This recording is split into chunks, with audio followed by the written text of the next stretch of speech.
हरे कृष्णा। राधाष्टमी की आप सभी को ढेर सारी शुभकामनाएं। भाद्रपद मास के शुक्ल पक्ष की अष्टमी को राधाष्टमी मनाया जाता है। राधा रानी का इस धरातल पर प्राकट्य बहुत ही विशेष तरीके से हुआ है। मथुरा के रावल गांव में यमुना जल पार तैरते हुए कमल पुष्प पर श्रीमती राधा रानी प्रकट हुई और इनका लालन पालन वृषभानु जी और माता कीर्तिता के घर हुआ। श्रीमती राधा रानी एक ऐसा व्यक्तित्व जिनकी कृपा पाने हेतु वृंदावन के रसिक जन, संत जनों से लेकर गोलोकपति स्वयं भगवान श्री कृष्ण भी लालायित रहते हैं। हमारे आचार्य समस्त संत जन कहते हैं कि श्रीमती राधा रानी के विषय में कुछ भी व्याख्यान करने का सामर्थ्य उनमें नहीं है, तो हम तो प्रयास भी नहीं कर सकते। इसलिए राधा रानी के आविर्भाव दिवस पर हम श्रीमती राधा रानी से ही कृपा याचना कर हमारे आचार्यों द्वारा वर्णित शब्दों को पुनः दोहराने का प्रयास करेंगे।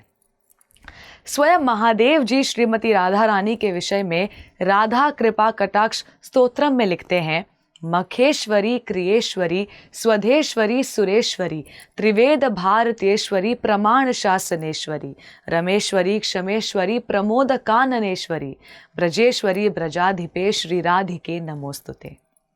आप सभी प्रकार के यज्ञों की स्वामिनी हैं, आप संपूर्ण क्रियाओं की स्वामिनी हैं, आप स्वधा देवी की स्वामिनी हैं, आप सब देवताओं की स्वामिनी हैं, आप तीनों वेदों की स्वामिनी हैं, आप संपूर्ण जगत पर शासन करने वाली हैं, आप रमा देवी की स्वामिनी हैं, आप क्षमा देवी की स्वामिनी हैं, आप आमोद प्रमोद की स्वामिनी हैं। हे ब्रजेश्वरी, हे ब्रज की अधिष्ठात्री देवी श्री राधिके, आपको मेरा बारंबार नमन है। भगवान कृष्ण कहते हैं, जिस क्षण मैं किसी के होठों से राग ध्वनि सुनता हूँ मैं उन्हें अपनी सर्वोच्च प्रेम भक्ति प्रदान करता हूँ, लेकिन अगले ही पल जब मैं धा ध्वनि सुनता हूँ तो मैं पूरी तरह से अपने आप को खो देता हूँ और राधा नाम में मदहोश हो जाता हूँ। अपने प्रियतम का नाम सुनने की प्रबल लालसा के कारण मैं राधा नाम का जप करने वाले भक्तों के पीछे दौड़ने लगता हूँ। पद्म पुराण में नारद मुनि श्रीमती राधा रानी का वर्णन करते हैं। भगवान श्री कृष्ण को जितनी प्रिय श्री राधिका है उतना ही प्रिय उनको राधा कुंड है। सभी गोपियों में श्रीमती राधा रानी कृष्ण को सबसे अधिक प्रिय है।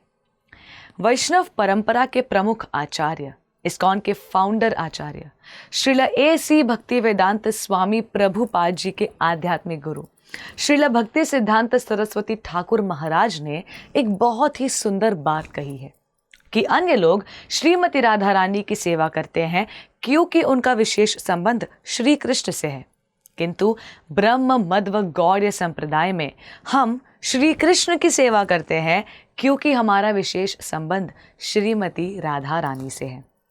ब्रह्म संहिता, श्री चैतन्य चरितामृत, श्रीमद् भागवतम जैसे कई शास्त्रों में श्रीमती राधा रानी के विषय में अद्भुत चर्चाएं और असंख्य अद्भुत और अद्वितीय कथाएं वर्णित हैं। आइए श्रीमती राधा रानी की कुछ बालपन की कथाएं सुने। तो पहली कथा है, कृष्ण जन्माष्टमी के 15 दिनों के पश्चात हम राधाष्टमी मनाते हैं। श्री कृष्ण और श्रीमती राधा रानी दोनों ही अष्टमी के दिन प्रकट होते हैं।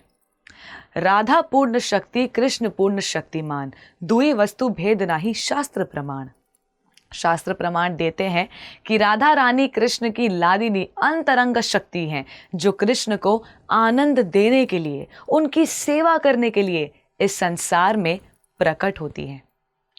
इसी एक कथा से सुनते हैं कि श्रीमती राधा रानी कृष्ण से कितना प्रेम करती हैं। जैसे नवजात बच्चों का कुछ महीनों पश्चात अन्नप्राशन संस्कार होता है तो लोग बच्चों को अपने पूजनीय गुरु या इष्ट देव का प्रसाद खिलाते हैं, वैसे ही श्रीमती राधा रानी का 7वें महीने में अन्नप्राशन संस्कार घोषित किया गया और सभी वृंदावन के वासियों को निमंत्रित किया गया और सभी वहां आए और देखते हैं कि कृष्ण बलराम, राधा रानी के प्रिय और यशोदा मैया और नंद बाबा भी वहां उपस्थित थे। फिर सभी ग्वाल बालों को भोजन करने के लिए उनके उनके आसन पर बिठाया गया, जैसे हम भी अपने घर के किसी भी फंक्शन में सभी बच्चों को एक साथ खाने के लिए बिठा देते हैं।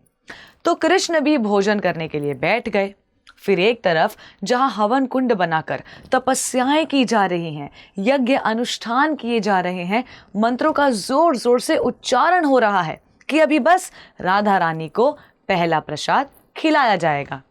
वहीं दूसरी ओर राधा रानी घुटनों के बल चलकर कृष्ण के पास आई और उन्होंने उनकी थाली से भोजन ग्रहण कर लिया और उनका प्रथम अन्नप्राशन संस्कार हो गया।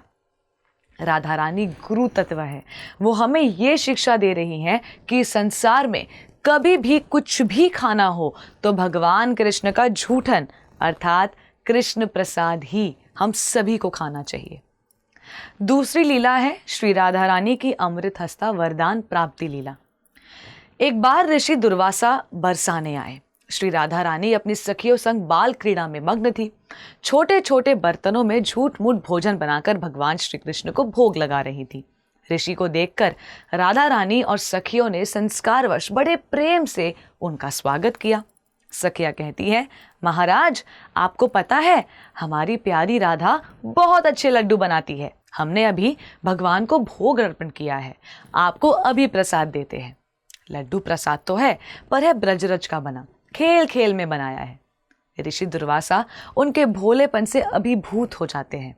हंसकर कहते हैं, लाली प्रसाद पालूं, क्या ये तुमने बनाया है? सारी सखियां कहती हैं, हाँ हाँ ऋषिवर, ये राधा ने बनाया है। आज तक ऐसा लड्डू आपने खाया नहीं होगा। ऋषि प्रसाद मुंह में डालते ही परम चकित शब्द रहित हो जाते हैं। एक तो ब्रजरज का स्वाद, दूजा श्री राधा के हाथों का स्पर्श लड्डू। अमृत को फीका करे ऐसा स्वाद है इस लड्डू में। ऋषि की आंखों में आंसू आ जाते हैं। अत्यंत प्रसन्न हो वो राधा रानी को पास बुलाते हैं और बड़े प्रेम से उनके सिर पर हाथ रखकर उन्हें आशीर्वाद देते हैं। बेटी, आज से तुम अमृत हस्ता हुई। जगत की स्वामिनी है श्री जी, उनको किसी के आशीर्वाद की जरूरत नहीं, फिर भी मर्यादा से आशीर्वाद स्वीकार किया।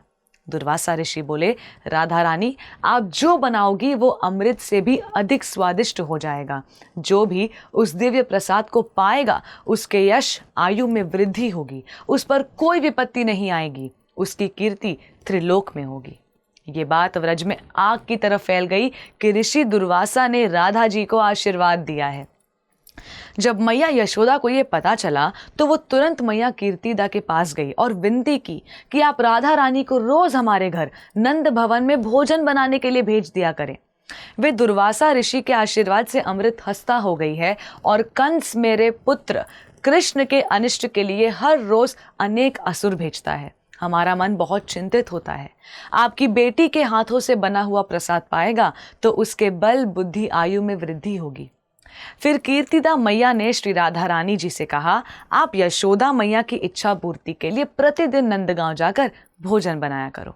उनकी आज्ञा पाकर तब से श्री राधा रानी रोज कृष्ण के लिए भोजन प्रसाद बनाने के लिए नंदगांव जाने लगी।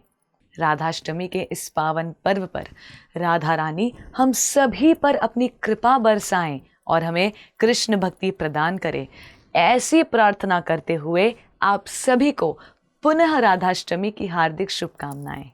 धन्यवाद। हरे कृष्णा। ऐसे ही और भक्तिमय कार्यक्रमों के लिए देखिए हरे कृष्णा टेलीविजन और इसे प्राप्त करने के लिए आप अपने केबल अथवा DTH ऑपरेटर से संपर्क करें तथा और अधिक जानकारी के लिए आज ही डायल करें 7666 839 839।